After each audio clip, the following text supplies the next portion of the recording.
Wapendwa wana familia ya Mungu, sisi katika maisha yetu tunakuwa na uhitaji mbalimbali na wenzetu wanakuwa na mahitaji mbalimbali, na mahitaji hayo yanahitaji mtu wa kuweza kutusaidia kutoka katika hizo dhiki tunazokuwa nazo. Kristo pekee ndiye kimbilio letu tunapokuwa hatuwezi kwa magonjwa au shida nyingine yoyote. Kristo ndiye msaada wetu wa daima kama tukimwendea kwa imani thabiti.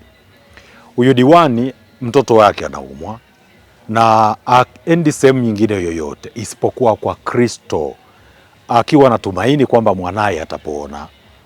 Hata alivyoambiwa na Bwana wetu Yesu Kristo, tofauti na ilivyokuwa na matarajio yake, alitarajia Kristo atashuka na kufika nyumbani kwake kumponya mtoto wake.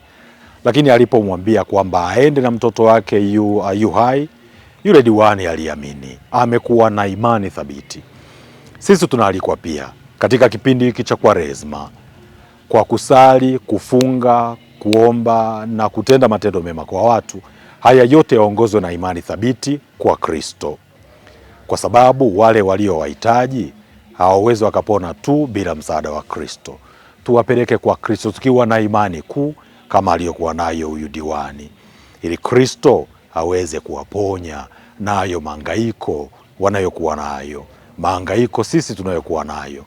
Lakini hayo yote yatawezekana kama tukiwa na imani thabiti kwa Kristo, na Kristo yeye anatenda kwa wakati wake na kwa namna yake.